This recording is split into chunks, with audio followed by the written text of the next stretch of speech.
jemaah Masjid Asy-Syuhada Ayuti ataupun yang menyaksikan melalui media dimanapun berada. Alhamdulillah, kita patut bersyukur kepada Allah Subhanahu wa Ta'ala karena nikmatnya yang tak terkira dan terhingga. Diizinkannya kita menikmati berada di tempat-tempat yang membuat kita tinggi, di majelis ilmu, di rumah Allah, di hari-hari terbaik, dan di bulan-bulan baik. Itu di 10 hari pertama bulan Zulhijjah, salah satu dari bulan haram, dan di bulan haji. Mudah-mudahan ini termasuk amal yang dikatakan Nabi sallallahu alaihi wasallam, "Ma min ayyamin al-amalu salihu fihinna ahabbu ila Allah min ashri Zulhijjah." Qalu walal jihadu fi sabilillah, qala walal jihadu fi sabilillah. Tidaklah ada hari-hari di mana amalan salih lebih dicintai Allah daripada amalan yang dilakukan di 10 hari pertama bulan Zulhijjah. Kata para sahabat, sampai jihad fisabilillah ya Rasulullah? Iya, bahkan mengalahkan pahala jihad fisabilillah. Illa rajulan kharaja bi nafsihi wa malihi falam yarji' minhuma bi syai'. Kecuali yang pergi berjihad langsung dengan diri sendiri dan dengan hartanya sendiri, dan tak satu pun yang kembali. Nah, menuntut ilmu adalah salah satu dari rantaian dan rangkaian amal-amal saleh yang paling mendekatkan diri kita kepada Allah Tabaraka wa Ta'ala. Salawat dan salam kepada baginda Nabi alaihi salatu wassalam, yang kita berharap mudah-mudahan kita menjadi umatnya yang setia, yang istiqamah di atas sunnah-sunnahnya, dan tidak terpengaruh oleh berbagai hentaman syubhat dan syahwat dunia. Semoga salawat ini berbuah syafaat pada hari kiamat nanti. Bapak dan Ibu yang dirahmati Allah SWT, masih tentang tanda-tanda ahli bid'ah bersama kitab Aqidatus Salaf wa Ashabil Hadis oleh Imam Abu Uthman As-Sabuni rahmatullahi ta'ala alaih. Secara garis besar, bahwa mereka menganggap musuh besar orang-orang yang membawa, meriwayatkan hadis dan athar sepanjang zaman, bahkan sampai hari ini. Kalau ada orang yang menghidupkan hadis-hadis Nabi sallallahu alaihi wasallam dengan memilah mana yang sahih, mana yang dhaif, kemudian mengamalkannya di tengah-tengah masyarakat, tentu akan bertentangan dengan pekat penyakit masyarakat, yaitu beramal berdasarkan syubhat. Tentu saja akan bertentangan dengan hadis-hadis dan amalan yang sehat. Nah, mereka akan memusuhinya dan akan menggelarinya dan akan merendahkannya dengan berbagai daya dan upaya, seperti yang disebutkan oleh Imam As-Sabuni rahimahullah di awal pembahasan ini. Beliau berkata, wa alamatu al-bid'ah ala ahliya badiyatun zahirah. Tanda-tanda bid'ah terlihat jelas dan terang pada ahlinya. Wa azharu ayatihim wa alamatihim, dan tanda-tanda dan simbol-simbol mereka yang paling nampak, syiddatu mu'adatihim li hamathi akhbarin Nabi sallallahu alaihi wasallam, yaitu sangat memusuhi para perawi dan pembawa hadis-hadis Nabi alaihi salatu wassalam. wahtiqaruhum lahum, dan merendahkan mereka atau memperolok-olok mereka, wastighfafuhum bihim, dan merendahkan mereka, wa tasmiyatuhum iyyahum, dan meletakkan atau menyebutkan gelar-gelar hasyawiyah, yaitu kaum yang hanya mengetahui Islam ini kulit-kulitnya saja, wajahalah, atau orang-orang yang bodoh-bodoh, jahil-jahil, wa zahiriyah, yang paham hanya secara tekstual, wa musabbihah, dan kaum yang menyerupakan Allah dengan makhluknya, musabbihah. I'tiqadan minhum, karena mereka berkeyakinan, ahli bid'ah berkeyakinan fi akhbarin Nabi sallallahu alaihi wasallam, fi akhbari Rasulullah sallallahu alaihi wasallam, annaha bima'zilin anil ilmi, bahwa berita atau hadis-hadis Rasulullah sallallahu alaihi wasallam itu jauh dari ilmu. Jadi hadis itu tidak dianggap sebagai ilmu. Bima'zilin anil ilmi, wa annal ilma ma yulqihi syaitanu ilaihim, dan bahwasanya yang dianggap ilmu itu adalah yang dilontarkan syaitan kepada mereka, min nataiji uqulihimul fasidah, berupa hasil pemikiran mereka yang rusak, wasawisi sudurihim al-mudlimah, dan was-was yang lahir dari dada-dada mereka yang gelap, wa hawajisi qulubihim al-khayaliyah, dan bisikan-bisikan hati mereka yang merupa halusinasi, minal khairi, itulah yang dianggap sebagai yang baik, wa kalimatuhum wa hujjatuhum al-atilah, termasuk juga kalimat-kalimat dan hujjah-hujjah mereka yang kosong daripada dalil, bal subabihim dahidah, bahkan subuhat-subuhat mereka yang batil, al-batilah yang lemah, al-dahidah yang lemah, al-batilah dan yang batil. Ulaika alladzina la'anahumullah, merekalah orang-orang yang dilaknat oleh Allah, fa asammahum, Allah jadikan mereka peka, wa a'ma absarahum, dan dijadikan mata-mata mereka buta. Surah Muhammad 23, wa may yuhinillahu fama lahu min mukrim, siapa yang Allah hinakan tak ada yang dapat memuliakan. Innallaha yaf'alu ma yasha, sesungguhnya Allah melakukan apa yang dia kehendaki. Ini sudah kita syarah kemarin yang panjang lebar ya, bahkan lebih dari 1 jam. Saya kira tidak perlu diulang lagi, nanti tambah sejam lagi. Nah, kita lanjut.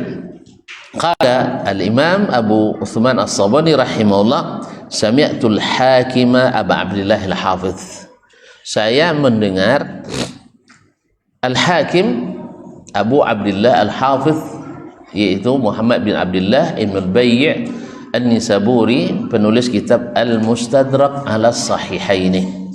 Al-Mustadrak ala As-Sahihaini salah satu dari kitab yang disyaratkan hadisnya sahih, walaupun tidak seperti Imam Bukhari dan Muslim, karena terdapat tasahul dari imam tentang syarat-syarat yang diterapkan dan dalam menerapkan syaratnya.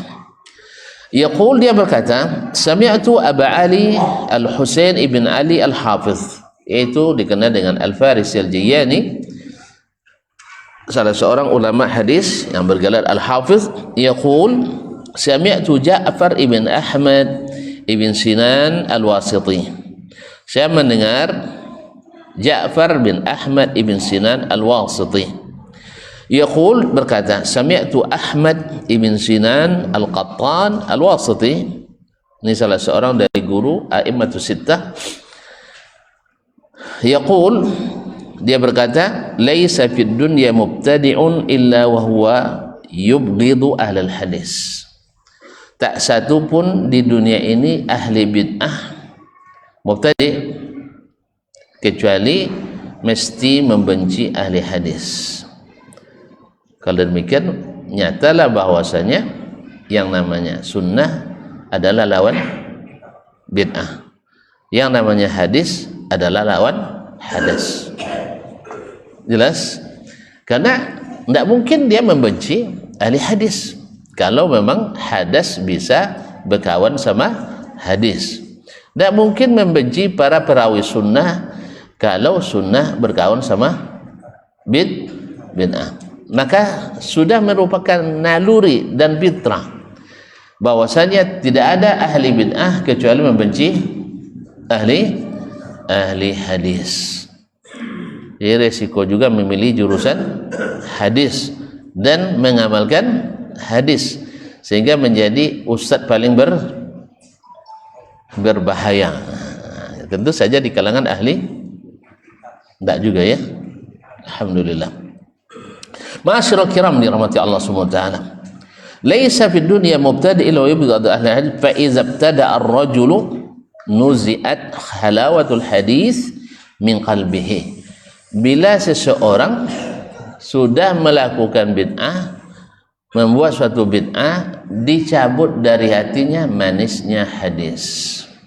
Manisnya hadis. Sebab kalau seandainya diberikan kepadanya hadis, tidak cukup, berarti tidak manis lagi hadis baginya. Sehingga bid'ahlah yang manis baginya. Lihatlah kaum muslimin dan muslimat dirahmati Allah. Kita lihat orang lebih banyak, lebih meriah merayakan raya-raya bid'ah daripada raya-raya sunnah. Enggak kan? Salah saya. Ini seperti kata Syekhul Islam Ibnu Taimiyah rahimahullah, bahwa tidaklah ada hari raya yang direka oleh ahli bid'ah kecuali mereka lebih mentakzimnya lebih daripada hari raya yang syar'i. Sahih? Idul Fitri tidak pulang dah, bari ayo.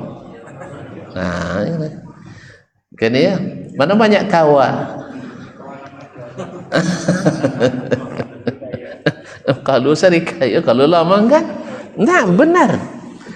Jadi makanya kenapa dilarang? Karena dilarang membuat sesuatu bid'ah itu karena orang akan lebih mentakzimnya dari sunnah Nabi alaihi salatu wassalam.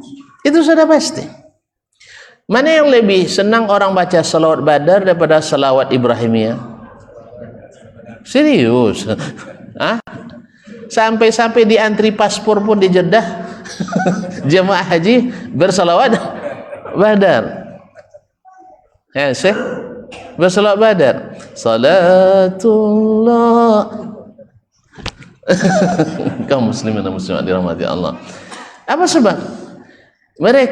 Kenapa mereka ciptakan itu? Karena tidak merasa manis yang ada dalam sunnah Nabi alaihi salatu wassalam. Wirid si fulan, misalnya wirid kada Syekh fulan lebih digandrungi daripada wiridnya Nabi alaihi salatu wassalam. Doa-doa yang diajarkan Nabi alaihi salatu wassalam tidak dihafalkan, tapi doa-doa yang dikarang oleh Syekh lebih ditinggikan. Dicabut darinya manisnya hadis. Dicabut. Jadi dia tidak merasa cukup dengan hadis. Makanya mereka merasa tidak cerdas kalau tidak bikin bid'ah. Karena namanya kreatif, inovasi tiada henti. Nah, ma'asyiral kiram yang dirahmati Allah. Qala Syekh wa sami'tu al-Hakim rahimahullah. Saya mendengar Imam Al-Hakim rahimahullah yaqul sami'tu Abul Husain Muhammad ibn Ahmad Al-Hanzali. Saya mendengar Abul Husain Muhammad ibn Ahmad Al-Hanzali yaqul di Baghdad di Baghdad mengatakan sami'tu Aba Ismail, saya mendengar Abu Ismail Muhammad ibn Ismail At-Tirmizi yaqul, berkata kuntu ana wa Ahmad ibn Hasan At-Tirmizi, saya dan Ahmad bin Hasan At-Tirmizi inda Imamiddin, bersama imamnya agama ini, Abi Abdullah Ahmad ibn Hanbal. Abu Abdullah Ahmad ibn Hanbal itu imamnya mazhab Hanbali. Faqala lahu Ahmad ibn Hasan, lalu berkata kepadanya Ahmad ibn Hasan At-Tirmizi, ya Aba Abdullah, wahai Abu Abdullah, yakni Imam Ahmad, zakaru libni Abi Qatilah bi Makkah ashab al-hadis. Mereka menyebut-nyebut di samping Ibnu Abi Qatilah, salah seorang umara, salah seorang pejabat di Makkah, tentang ashabul hadis, tentang orang-orang ahli hadis. Tapi ingat sekali lagi, ahli hadis bukan pakar hadis saja, tetapi adalah yang mengamalkan hadis. Nah, itu yang dulu disebut dengan ashabul hadis. Kalau yang menghafal hadis seperti Ma'bad al-Juhani tidak disebut ashabul hadis, walaupun banyak hafal hadis, karena dia pentolan Qadariyah, pentolan Qadariyah. Wasil bin Atha, walaupun dia belajar sama Imam Al-Hasan Al-Basri, ahli hadis, tapi karena dia memiliki pemikiran Mu'tazilah, tidak disebut dengan ashabul hadis, walaupun dia tahu kaedah-kaedah hadis dan yakin hafal banyak hadis kada di masa itu, tetapi tidak mengikut hadis, karena banyak dari mereka mengira bahwa hadis-hadis ahad itu tidak bisa dibagi hujjah dalam berakidah, tidak sebagai hujjah dalam berakidah. Maka Imam Asy-Syafi'i rahimahullah mengumpulkan 300 hadis yang ahad, semuanya membuktikan bahwa hadis ahad hujjah. Paham tak? Lah mulai jadi mereka orang-orang Mu'tazilah, Jahmiyah dan sejenisnya menganggap hadis ahad. Ini hadis ahad apa? Apanya? Lawan mutawatir. Mutawatir itu diriwayatkan oleh orang ramai sekali. Kalau ahad perawinya tidak ramai. Itulah lebih kurang terjemahan bebasnya. Nah, hadis ahad tidak boleh dipakai untuk akidah. Sedangkan hadis mutawatir boleh dipakai. Tetapi hadis mutawatir pun harus juga pandai menyesuaikan diri dengan logika. Kalau pergi ke Yunani, ikut logika Yunani. Pergi ke Romawi, ikut logika Romawi. Pergi ke Cina, ikut logika Sini. Pergi ke India, ikut logika India. Pergi ke Jepang, ikut logika Jepun. Ini yang dimaksud dengan ini hadis yang mutawatir yang diterima. Kalau tidak sesuai, silahkan ditolak. Silahkan ditolak sama juga atau ditakwilkan. Akhirnya yang mutawatir tak terpakai, yang ahad semuanya dibuang. Tapi tidak ada lagi ahlus sunnahnya di mana? Yang lahir adalah ahlur ra'yi wal hawa. Ahlur ra'yi wal hawa. Makanya walaupun dia hafiz hadis, kabarnya hafiz kutubus sittah misalnya, tapi kerjanya tidak mengamalkan hadis. Yang diamalkan adalah bid'ah yang dikarang-karang. Yang dikarang-karang berarti bukan termasuk tidak termasuk ahlul hadis atau ashabul hadis menurut istilah ahli hadis. Tapi kalau menurut orang belakangan, akademisi, ya mereka pakar hadis, memang ahli hadis, tidak sedikit dari mereka. Ma'asyiral kiram yang dirahmati Allah SWT. Jadi disebutlah di sisi Ibnu Abi Qatilah di Makkah ashabul hadis, faqala ashabul hadis qaumun su'. Ini orang-orang ahli hadis ini, ashabul hadis ini adalah kaum yang buruk, orang yang buruk. Faqama Ahmad bin Hanbal, mendengar itu Imam Ahmad berdiri, wa huwa yanfudu thawbahu, sambil membersihkan pakaiannya, begini kan, wa yaqul zindiq zindiq zindiq. Ini orang zindiq. Tahu zindiq? Masuk Islam bukan karena beriman, tapi untuk merusak Islam dari dalam. Inilah yang dimaksud dengan zindiq atau kaum munafiqin. Jadi Imam Ahmad langsung mencap orang yang membenci ashabul hadis sebagai orang zindiq, sebagai orang zindik, orang munafik. Nah, hatta dakhala al-bait, dia mengulang-ulang ini sampai masuk ke rumahnya. Berarti jelas bahwa pembenci ashabul hadis adalah ahli bid'ah. Qala, berkata lagi Imam Ibnu Husman As-Sabuni rahimahullah, wa sami'tul Hakim Abu Abdullah, saya mendengar lagi Al-Hakim Abu Abdullah yaqul, berkata, sami'tu Abu Nasr Ahmad ibn Sahal al-Faqih al-Bukhari di Bukhara, saya mendengar Abu Nasr Ahmad bin Sahal al-Faqih, salah seorang ulama fikih Syafi'i di Bukhara, yaqul sami'tu Abu Nasr ibn Salam al-Faqih, saya mendengar Abu Nasr ibn Salam al-Faqih, juga seorang ulama fikih Syafi'i di negeri itu, yaqul laisa syai'un athqala ahli al-ilhad wa la abghadha ilaihim min sama'il hadithi wa riwayati bi isnadihi.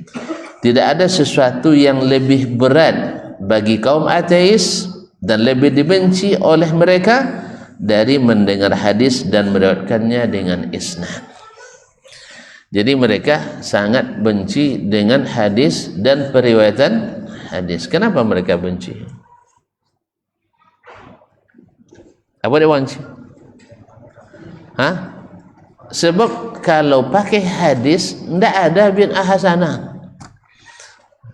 Kalau pakai hadis tidak ada hawa. Kan sudah kita jelaskan bagaimana metodenya Abu Bakar dan metodenya Abu lupa balik bang. Lawan Abu Bakar, Abu Jahal. Subhanallah.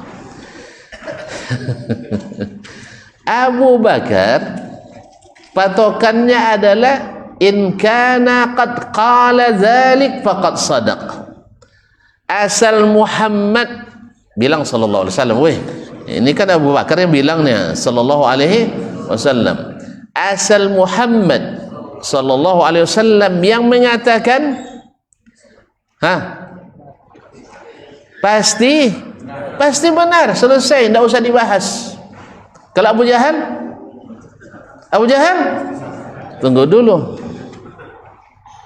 walaupun sahih Muhammad yang bilang tapi bertentangan dengan fakta, tidak sesuai dengan logika. Sah? Apa dia katakan?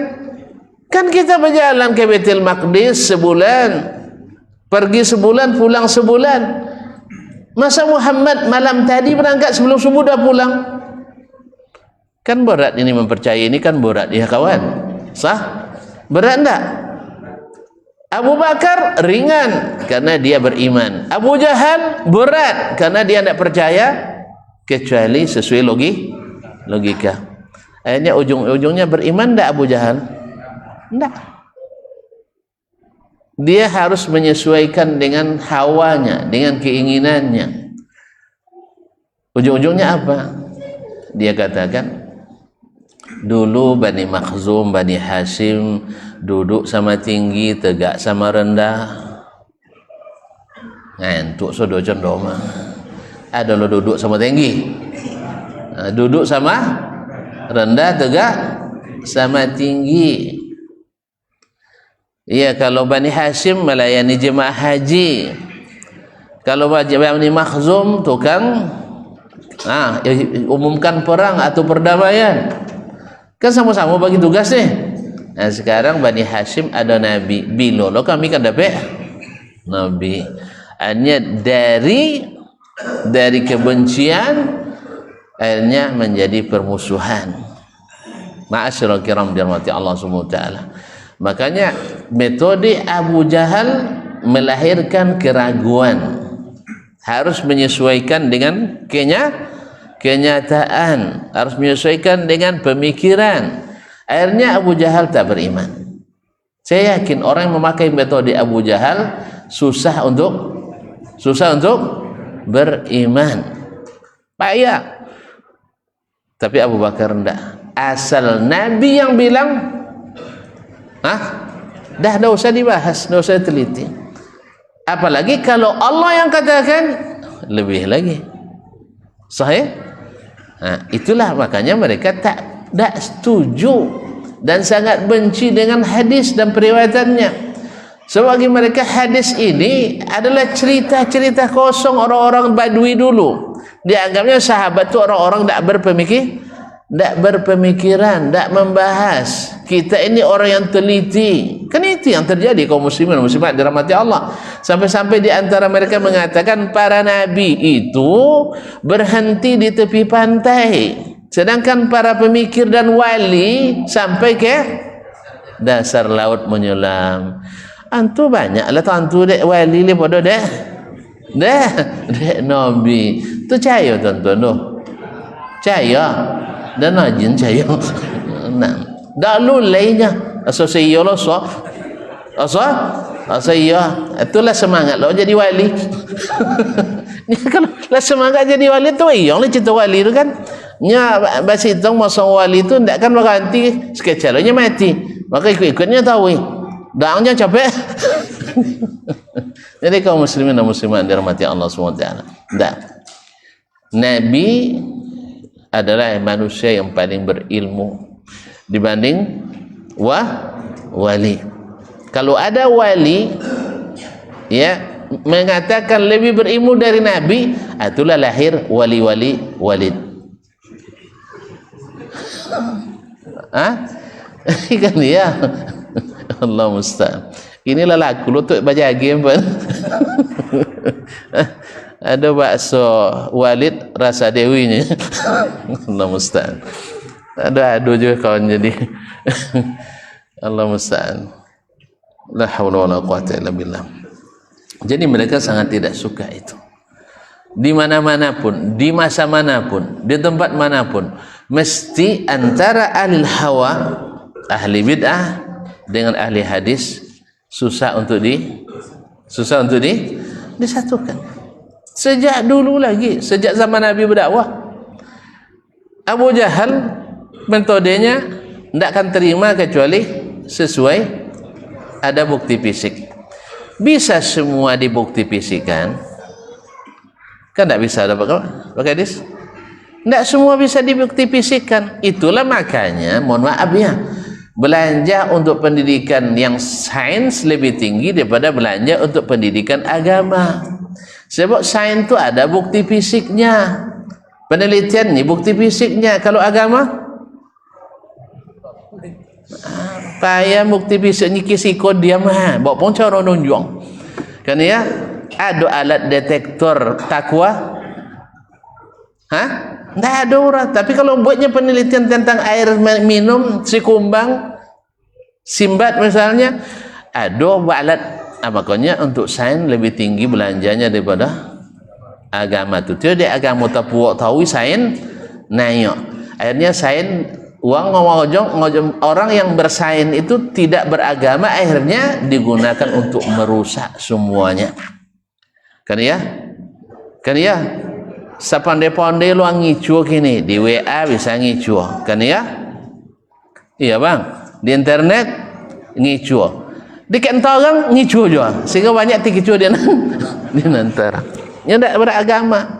Makanya kaum muslimin muslimat dulu di masa-masa keamanan itu terjamin, kemajuan ilmu juga terjamin. Apa sebab? Pendidikan agama nomor 1. Guru mengaji oleh Umar bin Khattab, gaji sebulan hanya 10 dinar. Kalau kini 10.000 piah. 10.000 piah. Kalau Umar 10 dinar.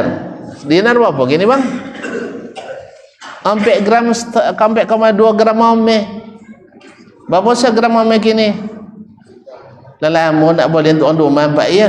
Lasamu juga. Baik, sejuta muatui kali ampe 6 juta. 2 kali 1,5 lah 3, berarti 6 juta, sekitar 6.300.000. Sah? Kali 10 kali 10 6 3 kali 10 dah jawab bang. 63 juta gaji guru TPA, gaji guru kutab sebulan. Iko gaji dosen doktor sampai 63.000 setahun. Kan ya, tu bopong nak memajukan agama. Kan tak mau juga kalau diundang kadang-kadang, iya, saintis diundang bay 5 juta dek sekenek lainnya. Tiba rezeki diundang bay mati apa banyak bononya. Gitu ya.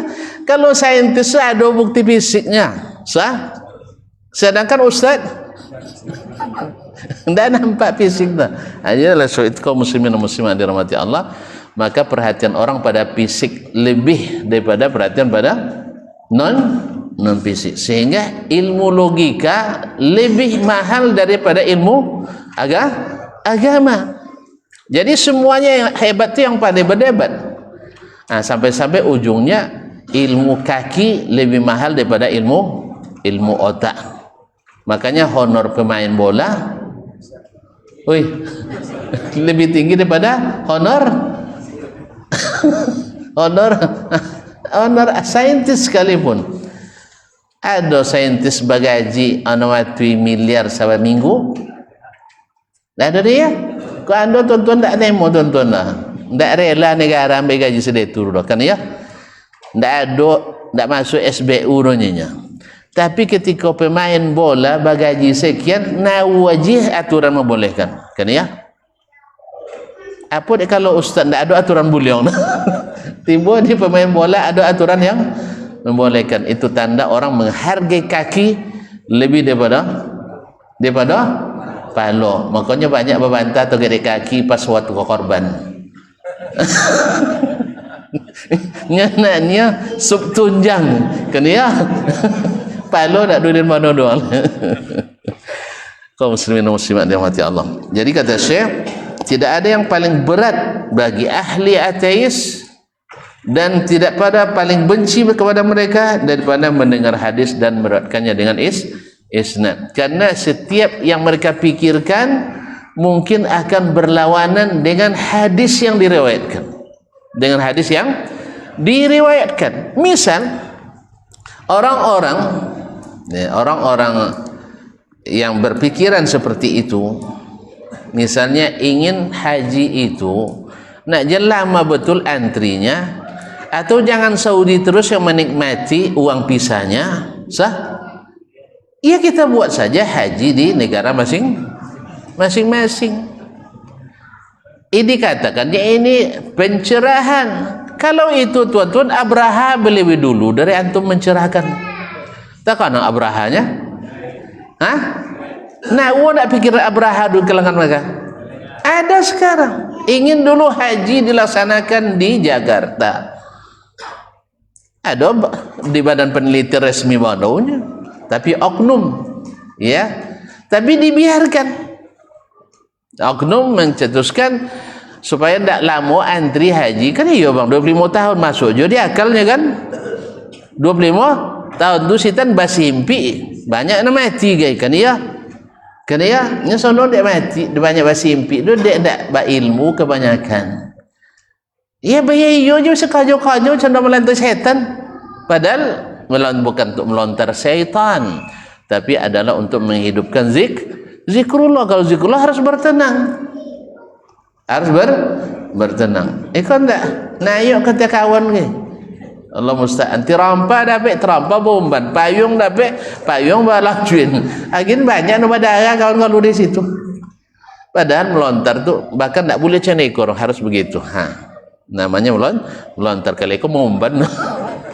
Ya besok momban dengan melontar. Jadi gara-gara itu banyak yang berebut-rebutan. Kan iya? Ini sapaya-payan waktu bersuah antri ya, sudah itu pas membagi hilang antri sudah. Dan paling belakang maju paling depan. Atau pada kena SBMP. Nah, jadi kaum muslimin dan muslimat, hanya untuk itu mereka berpikiran buat ajalah di negara masing-masing. Pada Saudi ya BPTO adanya. Nah, kan itu dia bisa nanti pikirnya sampai-sampai nak membuat Masjidil Haram diinternasionalisasi. Nya mau kuang kojo tu banyak PQ. Kuang kojo banyak pikiran nyelenehnya kojo ndak tahu cik PQ-nya. Itu tu kojo. Di internasionalisasi akhirnya dibawa PBB. Kemudian bergantian ngurus negara Islam. Itu dia kok topik awak jadi pengurus gak aco napu ngah? Hah? Ilaikan selasi haji. Jadi kaum muslimin dan muslimat dirahmati Allah SWT. Ayah, tanya wali istri aja yang 3 jutanya payah bayu. Uang tan nak kata impak bersepa dari masjid tu. Di dalam dilu sodolah nak kata impak. Payah bayu. Uang tan uang listrik Masjidil Haram berapa Ustaz? 76 miliarnya sebulan. 76 miliar sebulan. Masjid Nabawi lebih kurang 34 miliar sebulan. Tu bisa di kota impak roh? Hah? Bisa di kota impak? Amun. Itu dia kalau listrik padam sudah roh. Pas sudah jadi imam kan, bismillah. Tempat jahar dia, Indonesia pengurus. Kalau Indonesia pengurus kan wajib jahar sudah tu doa musamo. Aja je bapak liang lo contoh saya tu liang. Imam ompe uang 3 hari solat. Mazhab Hanafi lain imam, mazhab Hambali lain imam, Maliki lain imam sehingga zuhur ompe untu, ompe kali. Terbayang tontonnya sang sekali lah payah je mau ngok ada apa lagi diganti. Hati-hati betul membuat saudara antar mazhab dong. Ayolah mau bunuh kalian nya. Nak 7 dia canda solat mazhab. Apa nama pemecah rekor muri ya kan? Nah, jadi kaum muslimin dan muslimat dan mati Allah, maka mereka pasti akan berhadapan dengan ahli hadis. Akan berhadapan dengan ahli hadis yang ingin sepenuhnya menerapkan hadis. Sampai hari ini, apapun orang nak memulai memakai metode selain hadis akan dihadapi oleh ahli hadis. Misalnya menentukan awal Zulhijjah, awal Ramadan, awal Syawal. Siapa yang tegak bahwa mesti dengan melihat hilal atau menyempurnakan bulan 30 kalau bukan ahli hadis? Sah? Yang lain saling mengerti jangan bakoy bono lenye bakoy bono. Kenapa tidak berkeras? Ini ajaran Nabi yang menyatukan, yang itu adalah ajaran selain Nabi yang akan memperceraikan kita. Coba lihat, ketika kita pakai metode ini yang bukan dari Nabi, yang lain juga ingin pakai metodenya. Sampai ada yang mengatakan langsung nelpon Allah. Itu kan ditagang dong. Di kalian ya tidak berlaku, tapi pendapat kami lain. Tapi saling menghormati pendapat. Yang saya tidak, kalian nengok bulan, anak bulan tang di bawah. Tentu lambat tengok dia mah. Kalau kami langsung ke rumah bulan syekh kami, pahamnya? Syekh langsung kata ke bulan tan. Antu capek nampak anak bulan dia ke rumah bulan dua tengok. Lah ya, tu kan tonton tagang. Apa alasan menegang sianu bulia, kami tidak bulia. Yang akan bisa melarang itu adalah ini Rasulullah SAW. Kalau pakai logika, semua pakai akal. Kalau pakai perasaan, semua pakai perasaan. Akhirnya mungkin nanti fungsinya hanya sebagai dokter umum yang membagi-bagi paracetamol. Jadi bukan kadang-kadang masalah kene dibilang masalah ini masalah kecil, ini masalah besar yang harus ditangani oleh orang-orang besar, pemerintah. Ma'asyiral kiram dirahmati Allah SWT. Sekali dibuka pintu bagi satu metode selain metode Nabi SAW, akan bermunculan metode-metode lain yang tidak bisa dibendung. Makanya ada yang sehari bedanya, ada yang 2 hari, ada 3 hari. Nanti datang lagi orang-orang Bahaiyin itu sampai 10 hari bedanya nanti. Sebab mereka puasa Ramadannya 19 hari. Itu bisa togang. Nyo Islam je nomo. Pendapat je, segala pendapat harus dihormati. Makanya bila berjadi perbedaan pendapat, alaikum bisunnati wa sunnatil khulafa'ir rasyidin mahdiyyin min ba'di. Atau dia bangi ke ahli hadis tu. ndak pandai berpikir kena jorenya. Zaman sama maju coneko kau nak pakai jo zaman unta jolenya. Memang zaman unta itulah yang dipuji oleh Allah SWT. Kan ya? Kan zaman unta dia. Kan sahabat afala yanzuruna ilal ibili kaifa khuliqat. Dahulu sahabat pada langit bumi dah lah. Karena zaman unta itu yang barakah, di mana Sayyiduna Muhammad sallallahu alaihi wasallam mengajarkan Islam dengan sempurna. Masuk waktu saya? Tuh. Azan atau langsung sudah? Azan lu. Kau payah mantin. Ayolah, azan lu nam.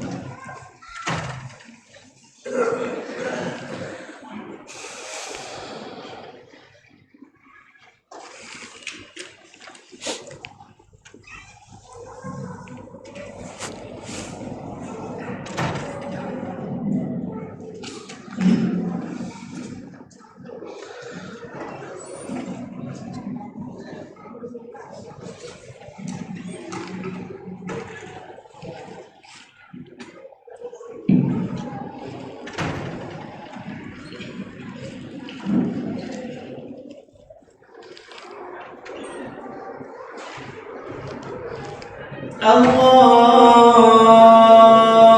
Akbar,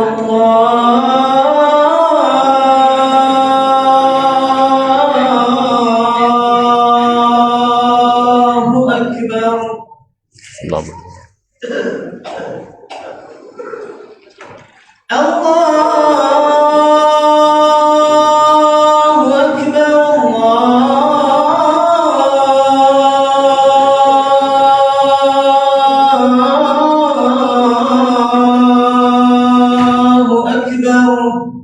Allah. Asyhadu an la ilaha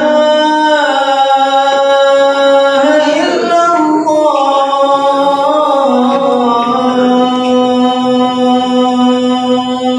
Asyhadu Asyhadu an la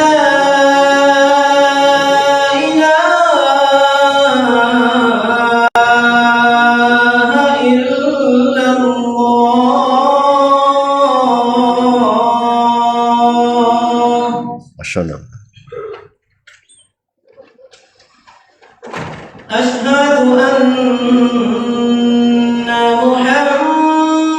محمدا رسول الله.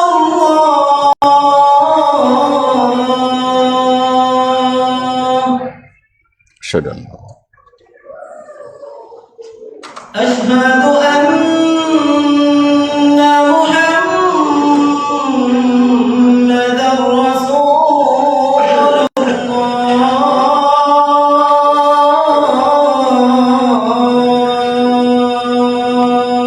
أشهد أن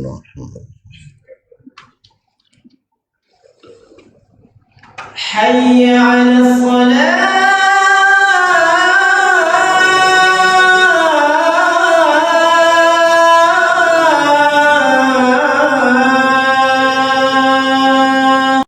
لا حول.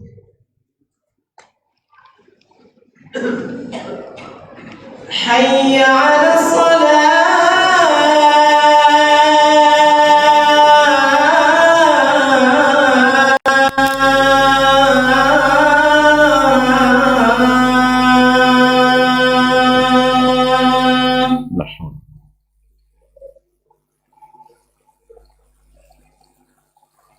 حي على الفلاح.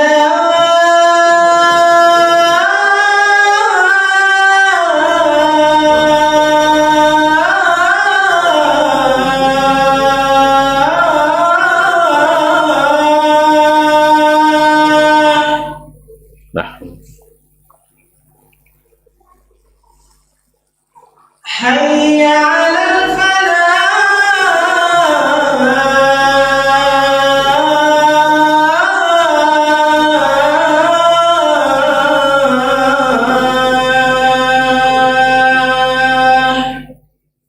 لا حول. الله أكبر، الله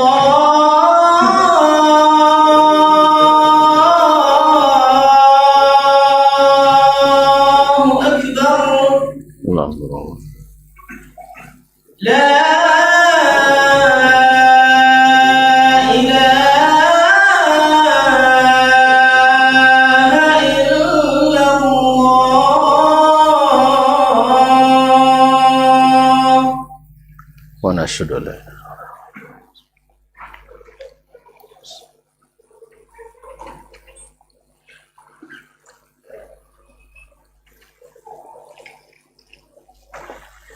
Baik, ma'asyiral kiram, kaum muslimin dan muslimat yang dirahmati Allah SWT.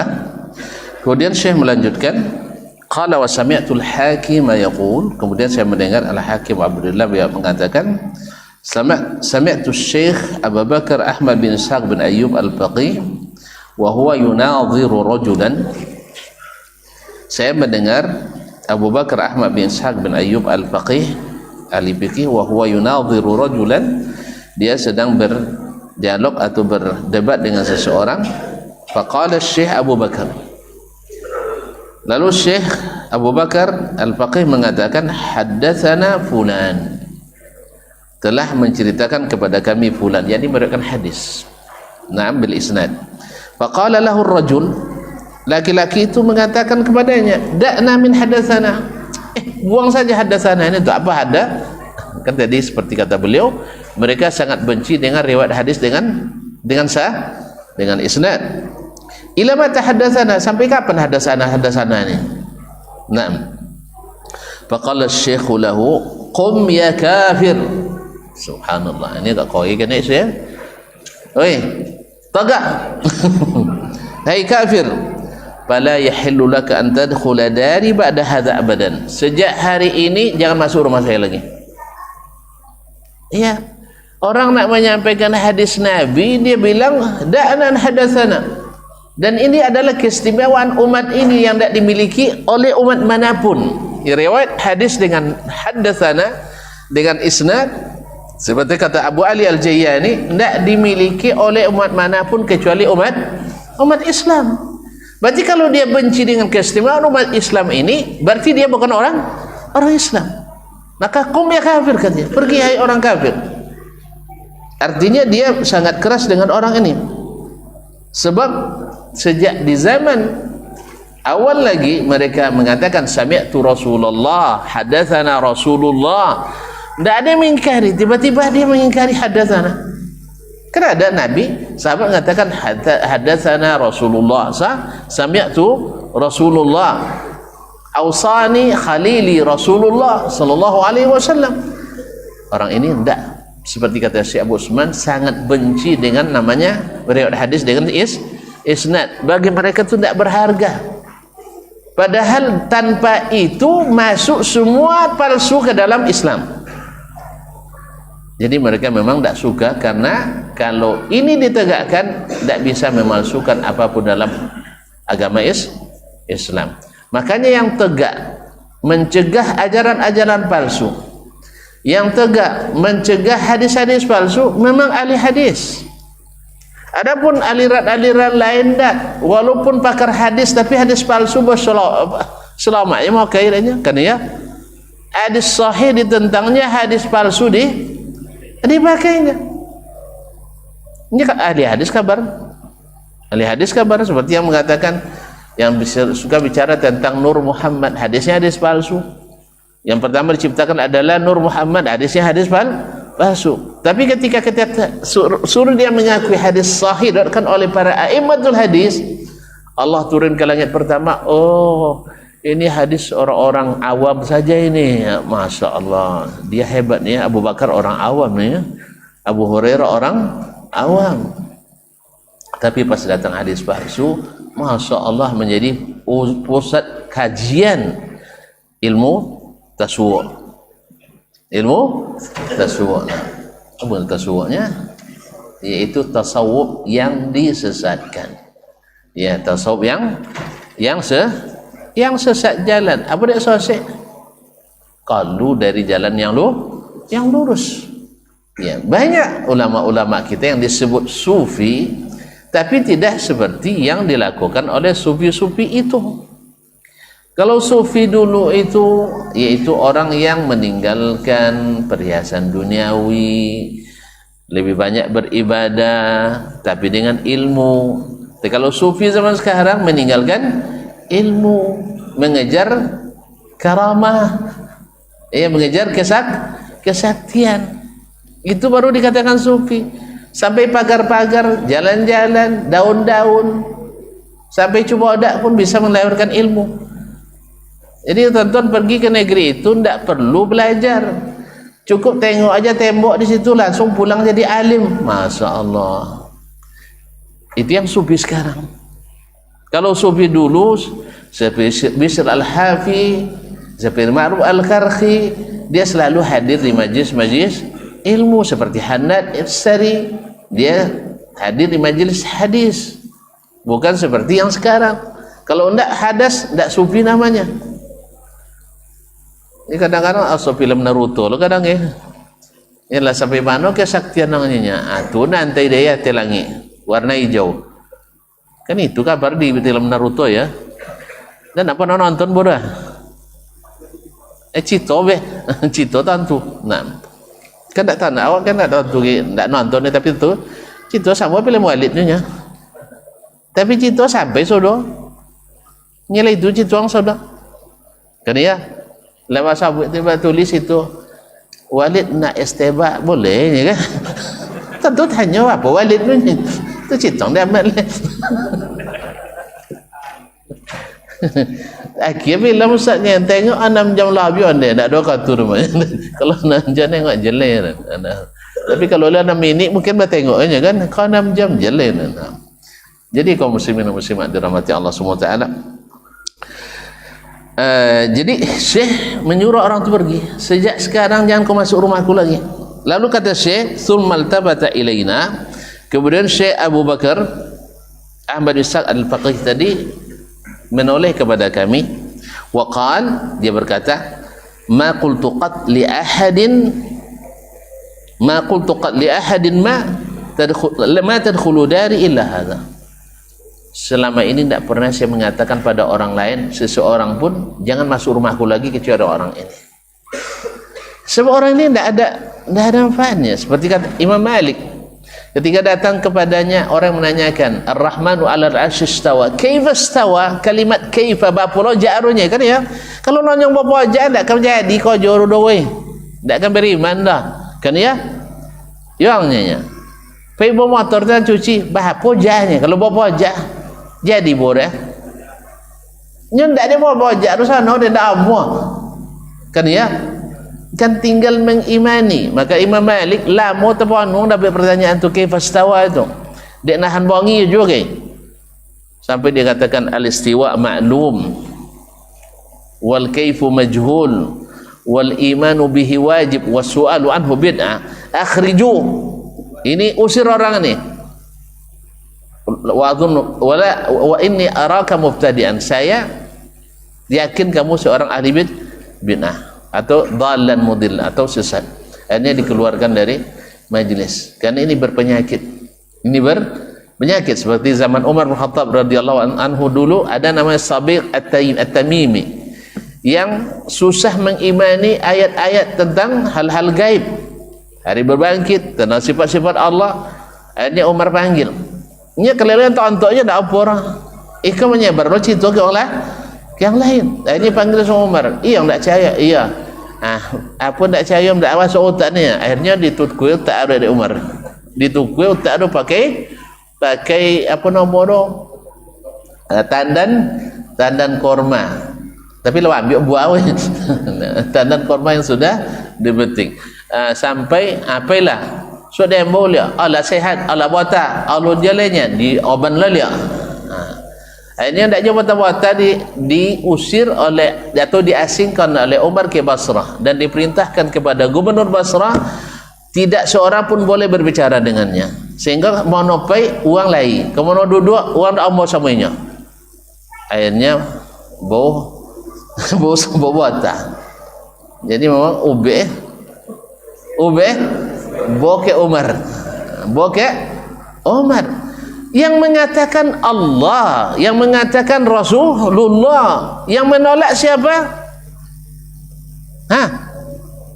Yang menolak siapa?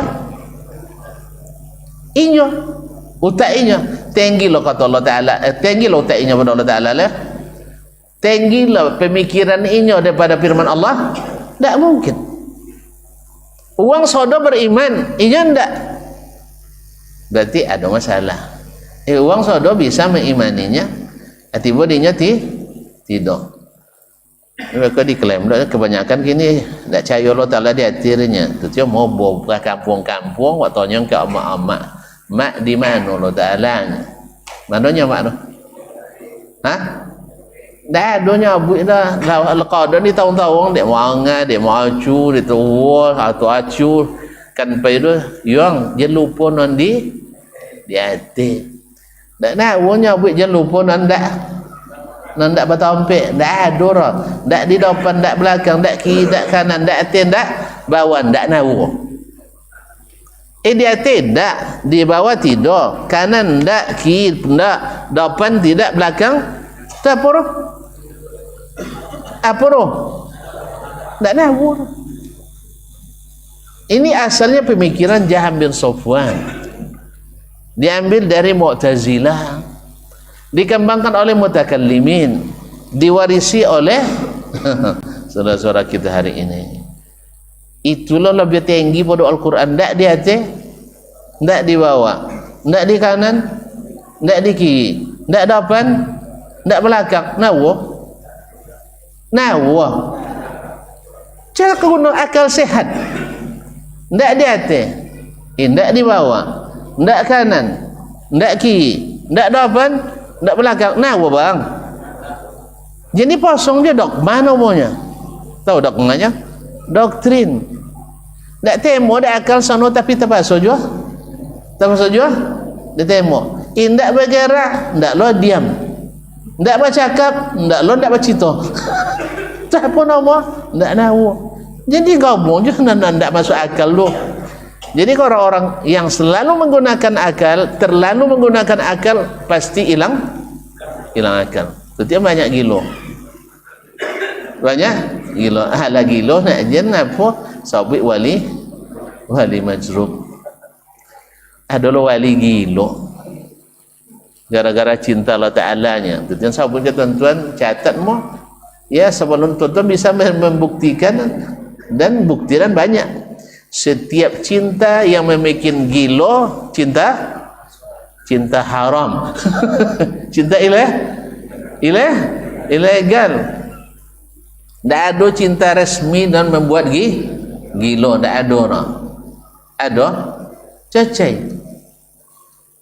Oi, bapik-bik pernah. Ada cinta buat gilo, cinta nak halal. Tak ada orang. Asal halal, asal kalau surat izin dekat UARO, dia mak selamat lama nak pay, nak bahonda lewo jual, ni motor nyaman jual, kan ya? Diam di rumah aman jual, dilu dah isau, kan ya? Kan ya? Tapi kalau alun dapat izin SIM dari KUARO, lewo dah, ha? Lah dah mau turun kan ya lah jam 2 sudah tu je perlu boleh. Naam sabun ke ayah liang bapiti ndak, kalau jen bapi tak piti jen babi ni lolang ni nya kan ya. Iya doang abang cerita tu ke anak dia tu juga ndak. Kalau dia ndak bapiti, kalau mau bini dan bapiti kalau nawo. Kalau nawa, kalau enggak aja bini lalu. Jadi kaum muslimin dan muslimat dirahmati Allah SWT. Jadi yang halal takkan pernah bikin gila. Demikian juga zikir. Tak ada sejarahnya orang berzikir yang sahih, yang syar'i bikin gila, hilang akal. Tak ada. Kalau ada zikir bikin hilang akal, berarti zikir ilegal. Pasti zikir karangan, bukan zikir dari Allah dan Rasul sallallahu alaihi wasallam. Walaupun bahan bakunya mungkin dari Al-Quran dan Sunnah, tapi diolah tidak seperti yang diolah oleh Rasulullah sallallahu alaihi wasallam. Tapi kaum muslimin dan muslimat, jadi saya tidak pernah ngusir orang, kata beliau Abu Bakar Al-Faqih Asy-Syafi'i ini, kecuali saya kali ini saja. Karena Subhanallah. Awak nak nyampaikan hadis, di stop dah. di stop. Artinya apa? Kalau tidak menerima hadasana, orang ini takkan menerima hadis. Padahal untuk melerai seluruh perselisihan yang dimajukan bukan Al-Quran. Setiap perselisihan pendapat selalu yang menyelesaikan adalah hadis Nabi. Maka Nabi SAW ketika mengatakan terjadi perselisihan yang banyak, Nabi katakan alaikum bisunnati. Tidak ada kata Nabi alaikum bil Quran wa sunnah. Tidak, alaikum bisunnati. Kenapa sunnah saja? Berarti Al-Quran lebih rendah? Tidak. Makanya para ulama sahabat seperti Umar, Abu Sa'id Al-Khudri, Abdullah bin Umar, Abu Sa'id dan Abu Hurairah radhiyallahu ta'ala anhum ajma'in mengatakan man hajjaka bil Quran fahajjahu bis sunnah. Siapa yang berdalil mendebatmu dengan ayat Al-Quran, jawabnya dengan sunnah. Apa sebab? Li'anna al-Qur'ana zu wujuh. Karena Al-Quran itu multi tafsir. Kalau multi tafsir bisa ditafsirkan segini, bisa tafsirkan ke sini. Siapa yang menyelesaikan tafsirnya? Siapa yang menyelesaikan perselisihan ini?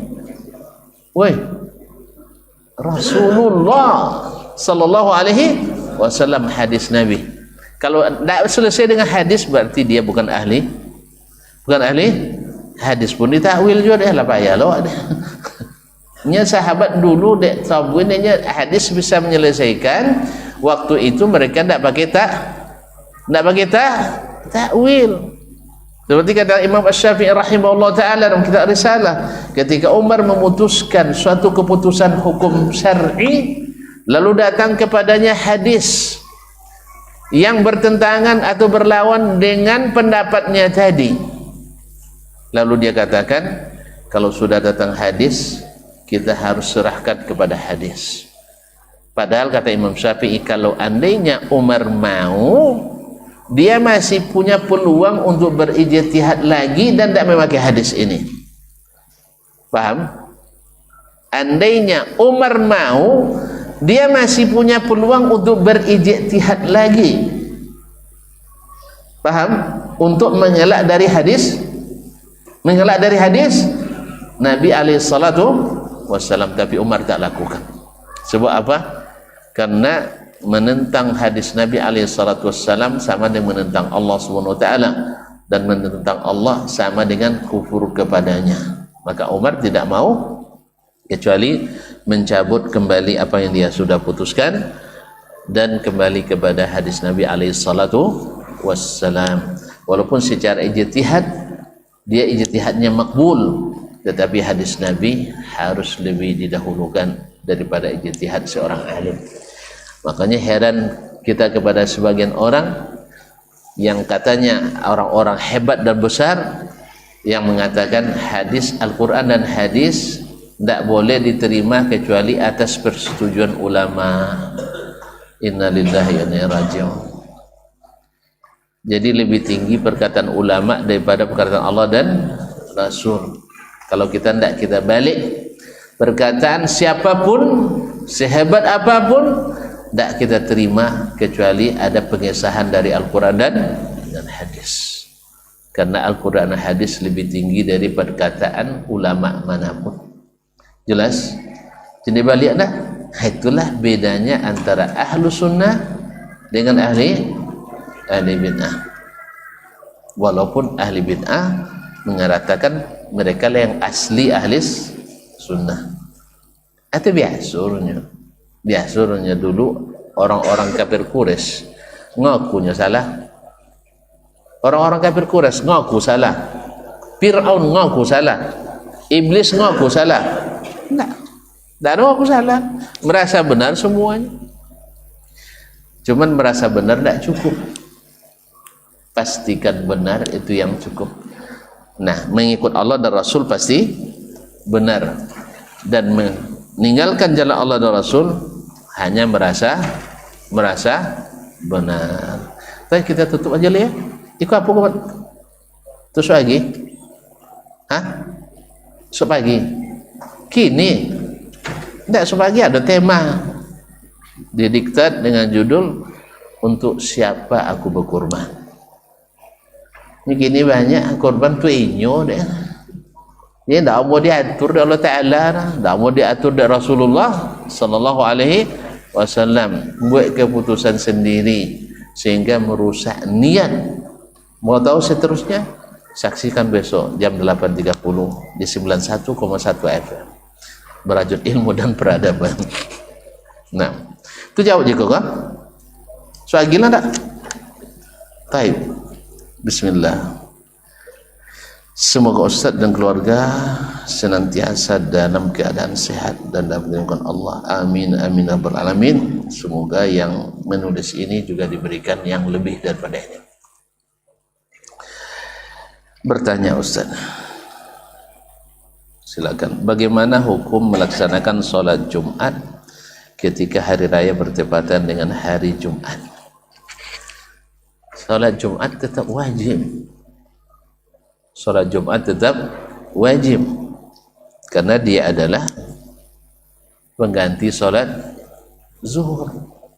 Kalau saya katakan sholat Jumat tidak wajib, berarti boleh tak sholat zuhur? Mana mau sholat Jumat atau sholat zuhur? Mana kadang pahala? Kadang Jumat pada zuhur. Sekian ya. Baik. Ma'asyiral kiram dirahmati Allah Subhanahu wa taala. Masalah ini kan berasal dari hadis Nabi alaihi salatu wassalam bahwa pada masanya pernah hari raya bertepatan dengan hari Jumat. Lalu kata Nabi sallallahu alaihi wasallam, "Man syahidal 'ida ma'ana faman syaa'a falyujammi' wa man syaa'a la yujammi' fa inna mujammi'un." Siapa yang hadir Id bersama kami, maka yang ingin ikut sholat Jumat silahkan, yang tidak juga silahkan. Kalau melihat situasi dan kondisi di zaman itu, mereka kan sholat Idnya bersama Nabi Sallallahu Alaihi Wasallam semuanya dari jarak yang kadang-kadang sampai 5 kilo. Oleh sebab itu bagi mereka bawa pulang balik lihat kan ya, pas selesai sholat Jumat, habis itu mereka sampai di rumahnya sekira misalnya sampai jam 9.30 jam 10. Tentulah bapak lur sampai rumah kan mandilah lihat balik lah kah Jumat. Jadi itu seolah memberatkan. Maka Nabi alaihissalam izinkan untuk tidak sholat Jumat. Tapi ada izin tidak sholat Jumat untuk tidak sholat ke masjid bagi laki-laki zuhur? Ada izin untuk tidak sholat air itu ada? Kan ada orang. Izin untuk tidak sholat berjamaah ada? Tidak ada juga izin. Artinya kalau tuan-tuan nak sholat zuhur mesti juga ke masjid. Nah sekarang pertanyaannya, yang dinamakan dengan masjid di negeri kita semuanya ada? Yang bernama masjid di negeri kita semuanya ada sholat Jumat. Sedangkan di zaman itu tidak semua masjid ada sholat Jumat. Jadi masjid-masjid yang sholat rawatib yang 5 waktu itu yang disebut musalla, meunasa, langgar, surau di negeri kita. Paham? Surau ada Jumat, musalla ada Jumat? Tidak. Sedangkan yang ada Jumat disebut dengan jami'. Nah sekarang masjid Syuhada masuk surau atau jami'? Masjid. Ini semua dulu namanya masjid. Di istilah fikih musalla itu bukan bangunan seperti kita. Musalla itu adalah tempat salat Idul Fitri, salat Idul Adha, salat istisqa, salat apalah? Ya Idul Fitri, Idul Adha, salat istisqa. Nah, itu tempat salat itu namanya musalla. Di zaman kita namanya musalla itu bukan itu. Kalau zaman kita lapangan gitu ya, lapangan. Padahal musalla itu dulu adalah tempat orang salat Idul Fitri, Idul Adha. Nah, sekarang setiap masjid itu ada Jumatnya. Sahih? Baik. Nah, semua ulama yang memberikan rukhsah untuk tidak solat Jumat kepada jemaah mewajibkan imam mesti Jumat. Paham?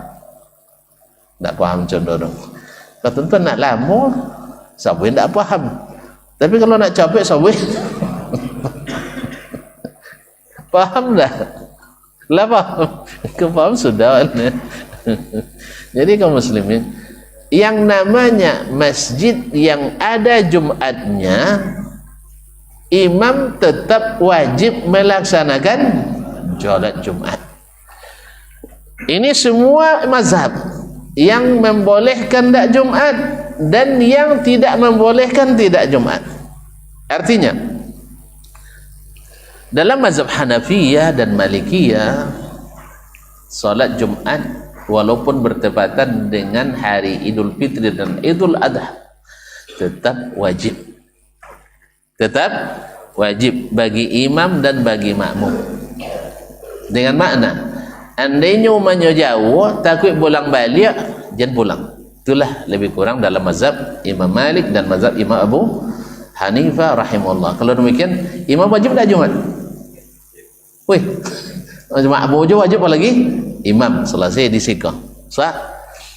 Pendapat kedua adalah bahwasanya secara mutlak tidak wajib Jumat bagi orang yang ikut solat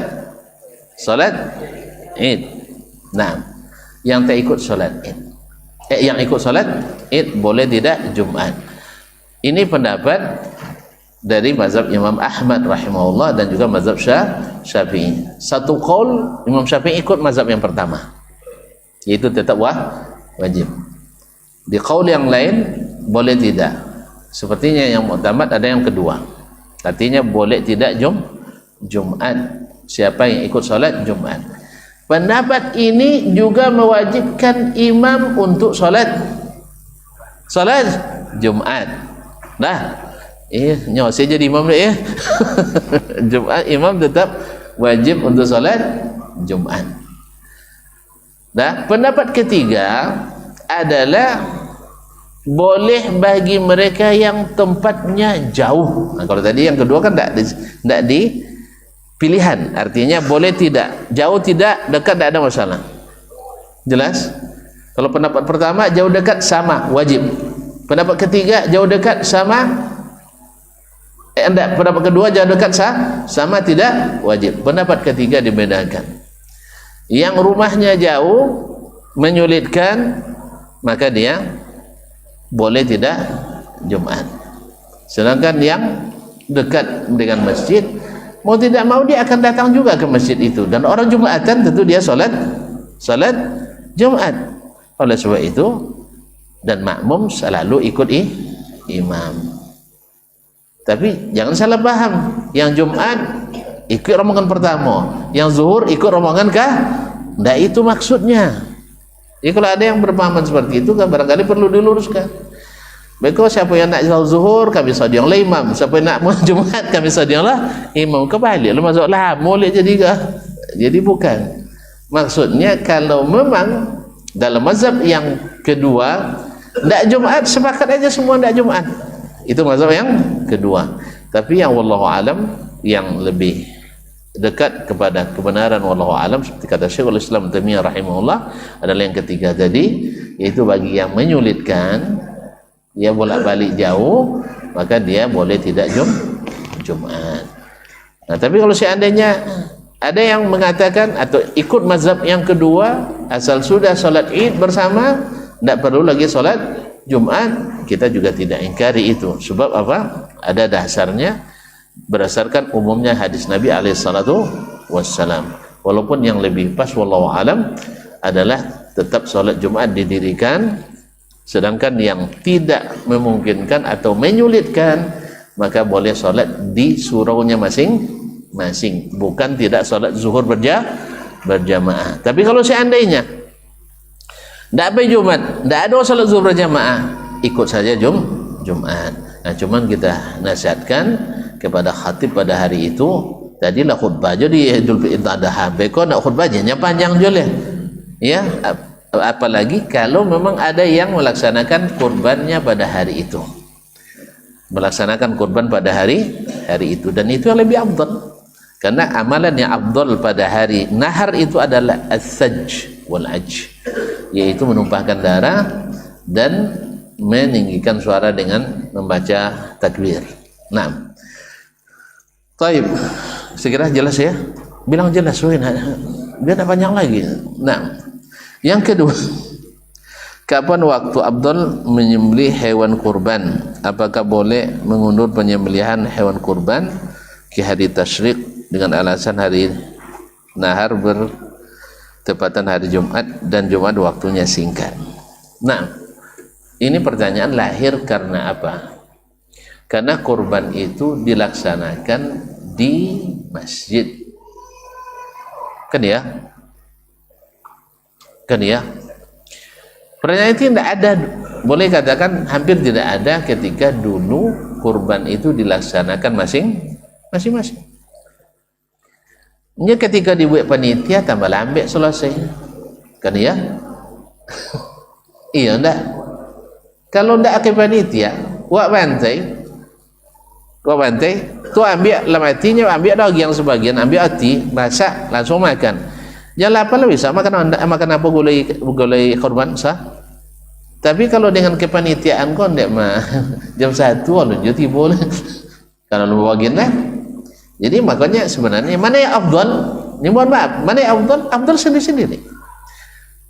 Afdalnya sendiri karena hukum asalnya. Nah, cuman karena ada langsung mau tahu aja ni cabutlah dilibangi kawan-kawan dah tak berjemaah adanya kan. Nah, cuman jangan dijadikan itu alasan untuk memotong-motong syariat. Nah, gitu jadi masalah. Kan banyak jemaah, apa ndak solat jemaah? Kalau ada kainnya. Jadi gara-gara korban, jadi panitia korban solat zuhur. Aku sebanyak banyak aduh. Ini awak tengah salat zuhur belimonya, non 25 makan di belakang. Dalam musaji. Dia mohon maaf kaum muslimin dan muslimat, ini terus terang kita katakan lewat beradab ke Allah Ta'ala kan tak beradab kita kepada Allah Ta'ala subhanahu wa ta'ala. Nah, maka oleh sebab itu di saat seperti ini maka lahir pertanyaan ini, bapa cara boleh diundur menyembelih hari tasyrik? Kalau dikatakan boleh sampai menyembelih itu sampai hari tanggal 13 menjelang terbenamnya matahari tanggal 13 Zulhijjah. Tapi mana lebih afdal? La khilaf bahwa afdalnya adalah pada hari Yaumun Nahar, hari membantai. Kan sebuah Yaumun Nahar itu artinya hari membantai, dan hari membantai itu adalah Yaumu Al-Id, pada hari Id. Karena di situ akan ada sunnah-sunnah.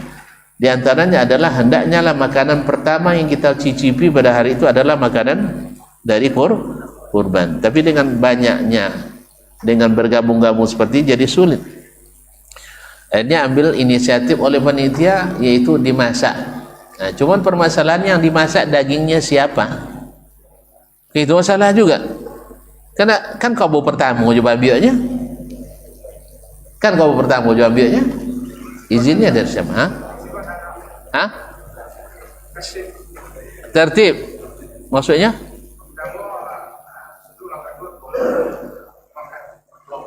Oh betul, mantap. Kalau bisa macam itu, tapi kebanyakan tidak ada apa aja. Ini kau buat macam ni. Hah? Jadi rombongan kedua sekelompok lima masak.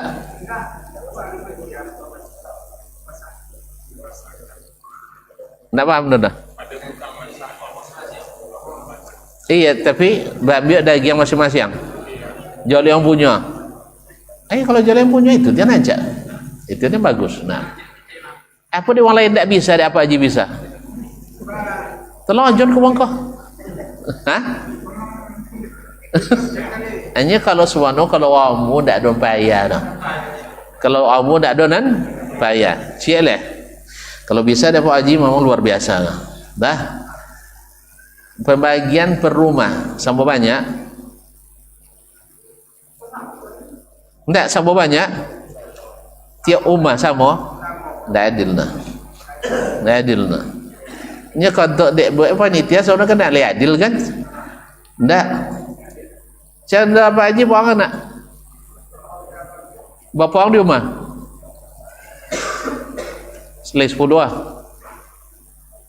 Lalu lupa mah kata. Anggap 10 lah. Amat buat 2, buat 3. Ya. Apa haji dapat sekilonya dapat sekilo le adil. Nah itu. Nah, cuman susah kok kena. Nah, tapi kalau dapat luar biasa.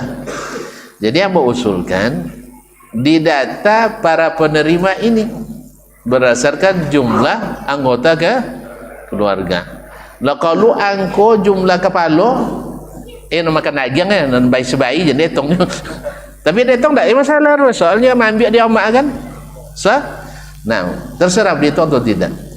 Kemudian didata kalau angko misalnya 1.500 kepala korban, misalnya mulaiku masing-masing 1 kilo siku daging, berarti 1.000 muatwi, berarti 1.000 muatwi bagi 1.000 muatwi, berarti 1 kilo per orang.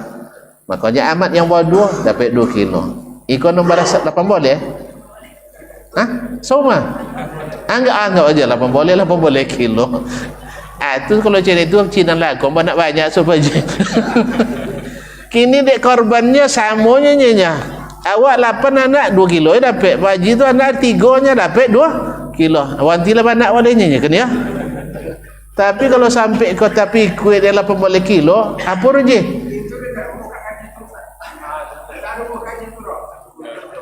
Ndak ada kau buka doang. Ikut pertama kan?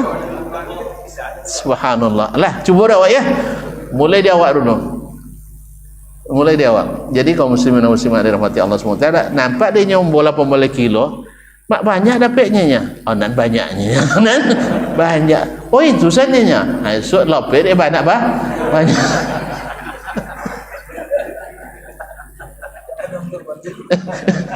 Sedih tidak ada korban. Lah tambah banyak namanya. Jadi itu maksudnya yang adil itu bukan sama banyak per keluarga, tapi sebenarnya berdasarkan jumlah yang makan di keluarga itu. Iya, coba aja dulu dalam skala kene. Mungkin di sekitar-sekitaran Iko dulu. Sudah itu ring 2, ring 3 dan seterusnya. Kalau bisa diterapkan luar biasa. Luar biasa. Nah, walaupun pada asalnya kan Allah SWT tidak membatasi. Artinya biarlah Allah memberikan rezeki kepada siapa yang dia kehendaki. Ya, enggak sama banyak atau tidak. Cuman kalau dari sisi kita, menurut pandangan kita bahwa dihitung anggota keluarga lebih adil dibanding dengan hitung jumlah kakak saja. Wallahu taala alam.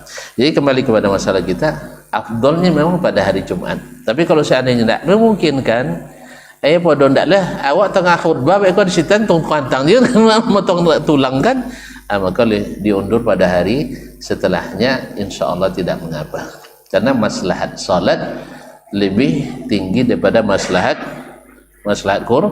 kurban. Wallahu taala alam. Tapi kalau seandainya bisa hari ini sebagian, hari besok sebagian, itu juga tidak mengapa. Ini masalah teknis. Kalau menimbulkan juga kekacauan, lebih baik sekalian aja pada hari Sabtu misalnya. Wallahu taala alam. Terima kasih dan mohon maaf. Semoga Allah berikan kita kekuatan dan keimanan sehingga mudah melaksanakan apapun yang diperintahkan dengan penuh keikhlasan. Wabillahi taufiqul hidayah. Wallahu taala alam. Wassallallahu ala nabiyyina Muhammad wasallam. Wa subhanakallah bihamdik. Asyhadu an la ilaha illa anta astaghfiruka wa atubu ilaik. Wassalamualaikum warahmatullahi wabarakatuh.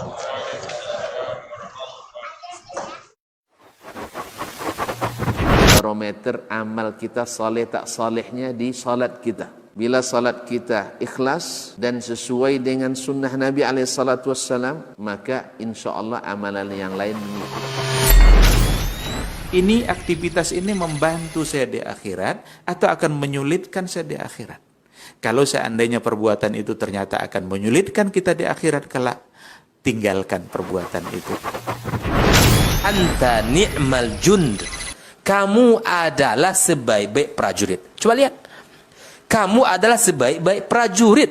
Maka tujuannya adalah menghancurkan kehidupan rumah tangga.